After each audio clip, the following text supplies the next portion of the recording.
சங்கீதம் 71 அதிகாரத்துல 14வது வசனம், நானோ எப்பொழுதும் நம்பிக்கொண்டிருந்து மேன்மேலும் உம்மை துதிப்பேன்.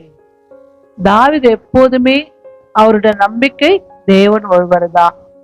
நம்ம கூட எல்லா நாளிலும் கர்த்தரை நம்பிந்து ஒவ்வொரு காரியங்களை கூட தேவன் மேல போட்டு நம்ம ஃப்ரீ ஆயிட்டா தேவன் அந்த காரியங்களை சக்சஸாக நமக்கு செய்து முடிப்பார். நமக்கு யார் மேல நம்பிக்கை இருக்கு? இப்போ நம்ம அப்பா மேலயா, அம்மா மேலயா, நம்ம கூட பிறந்தவங்க மேல, இல்ல ஆண்டவர் மேலயா, இல்ல நம்ம சுய பலத்தினாலா, இல்ல நான் படிச்சிருக்கேன், அந்த படிப்பு மூலம் நான் எல்லாவற்றையும் செய்வேன்னு அந்த நம்பிக்கை இல்லையா? ஆனா தாவீது எல்லாவற்றை விட கர்த்தர் மேல முழு நம்பிக்கையா இருந்தாங்க. அதனால தேவன் அவரை எல்லா இக்கட்டுகளும் விடுவித்து அவரை காப்பாற்றினார். நம்ம தேவன் எப்போது நம்பியா இருக்கும் போதுதான் தேவன் நம்மை மேன்மேலும் உயர்த்துவார். நமது நாவு என்னைக்குமே கர்த்தரை மட்டும் தான் உயர்த்தணும். எனக்கு அந்த மனுஷன் செஞ்சிட்டாங்க, அந்த மனுஷன் நம்ம புகழ்ந்து பாடுனா நிச்சயமா ஒரு நாள் நம்ம அவங்க நாள் தான் நம்ம கூனி குறுக்கிட்டு இருப்போம். ஏன்னா நம்ம அவங்கள மேன்மையா பேசணும் இல்லையா? எனக்கு அவங்க சப்போர்ட் பண்ணிட்டாங்க, எனக்கு எல்லா காரியங்களும் அவங்க துணையா இருந்த சொன்னோம் இல்லையா? அவங்க நாள் தான் நமக்கு எல்லா நாளிலும் இக்கட்டான சூழ்நிலை உண்டாக்குவாங்க. ஆனா கர்த்தரை நம்ம முன்வைத்து அவர் நோக்கி நம்ம பாடும்போது நிச்சயமா நம்ம இருதயமும் பரிசுத்தமாகும். நம்ம நேசிக்கிறவங்களுக்கு தேவன் நன்மை செய்வார். தாவீது நம்பிக்கை கர்த்தர் போல இருக்கும்போது நமக்கும் நம்ம நம்பிக்கை எப்போதும் தேவன் மேல இருக்கணும். அதே வசனம் 16வது, கர்த்தராகிய ஆண்டவருடைய வல்லமை முன்னிட்டு நடப்பேன், உம்முடைய நீதியை பற்றிய மேன்மையை பாராட்டுவேன். நம்மளோட ஆண்டவரோட வல்லமை, தேவனோட வல்லமையினால் தான் நான் இது செய்தேன். நிச்சயமா கர்த்தர் நமக்கு ஒவ்வொரு நாளும் புதிய புதிய பலன், புதிய புதிய கிருபை. ஆண்டவரே நான் ரொம்ப சோர்ந்து போயிட்டேன்ப்பா, என்னால ஒண்ணும் முடியல சொல்லும் போது கர்த்தர் நம்ம மேல புதிய கிருபையை பொழிகிறார். நம்ம இந்த காரியம் இப்படி செய்து நமக்கே தெரியாது, ஆனா தேவன் நமக்கு செய்தார். நம்முடைய எல்லாவற்றிலும் கூட கர்த்தர் தான் நமக்கு செய்தார். நான் இதை செய்யலப்பா, என் தேவன் தான் இந்த காரியங்களை சக்சஸாக எனக்கு என் பக்கத்துல இருந்து செய்தாங்க.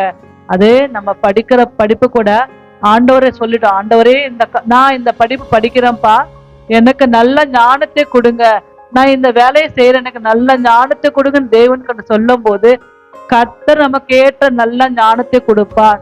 நம்ம யார்கிட்ட எப்படி பேசணுங்கிறத கூட தேவன் நமக்கு ஞானத்தை கொடுத்து நம்ம வல்லமையா பயன்படுத்துவார். இவங்களால கூடாது, ஆனாலும் தேவன் நம்மோட பெரிய காரியங்களே செய்வார். நம்ம எப்போதும் கர்த்தருடைய நாமத்தை தான் மேன்மை பாராட்டணும். எனக்கு இந்த மனுஷன் தான் ஹெல்ப் பண்ணினா இவங்கனால தான் நான் உயர்ந்துன்னு கண்டிப்பா சொல்ல முடியாது. வேதாகமத்தை கூட நேபுகாத் நேச்சர் அவருடைய மாளிகையை நான் தான் இது இந்த மாளிகை கட்டின சொல்லிட்டு ரொம்ப பெருமையா பேசுவாரு. இந்த பொருள்லாம் பாருங்க, இது என்னால் தான் உண்டானது. அந்த மேன்மை சொல்லும் போது இதெல்லாம் யார் கொடுத்தா? கர்த்தர் கொடுத்தாங்க.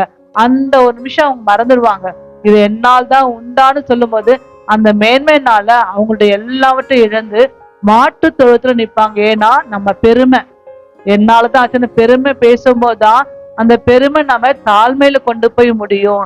எல்லாவற்றையும் தேவன் செய்தார் என்ற நம்ம அந்த ஒரு தாழ்மையை நினைக்கும் போதுதான் கர்த்தர் நம்மள மேன்மேல மேன்மலும் உயர்த்துவ வல்லவரா இருக்கிறார். கடைசி வசனம், எனக்கு பொல்லாப்பு தேடுகிறவர்கள் வெட்கி லட்சியடைந்தபடியால் நாள்தோறும் என் நாவு உமது நீதியை கொண்டாடும். நமக்கு சத்துருவானவன் நிறைய தீங்க நினைப்பாங்க. இவங்களை இந்த காரியம் கொண்டுதான் வீழ்த்தணும்னு நினைப்பாங்க. அந்த பொல்லாப்பு செய்றவங்க தேவன் பார்ப்பாங்க. எத்தனை நாள் தான் தேவனும் பொறுமையா இருப்பார். நம்மளுடைய பொறுமை கர்த்தர் அறிவார். என்ன ஏசப்பா, நாங்க இவங்களை குறிச்சு சொல்லிட்டே இருக்கோம், நீங்க எதுவுமே செய்யாம அமைதியா இருக்கிறாங்க, எத்தனை நாள் தான் அவங்க எங்களுக்கு தீமையே நினைச்சு தீமையை செய்வாங்க நினைக்கிறோம் இல்லையா? ஆண்டவர் நேரம் வரும்போது அந்த பொல்லாதவர்களை தேவன் யுத்தம் செய்வார். நம்ம சும்மா இருந்தா போதும். கர்த்தர் யுத்தம் செய்யும் போது நம்ம கண்கள் காணும். ஆண்டவர் நம்ம தேவன் தான் செய்தாருங்கிறத நம்ம அறியும்படியா தேவன் கர்த்தர் கண்டிப்பா செய்வார். நம்ம அவருடைய செய்த ஒவ்வொரு நன்மைக்காகவும் நம்ம நாவு தேவனை நோக்கி பாடும், துதிக்கும்.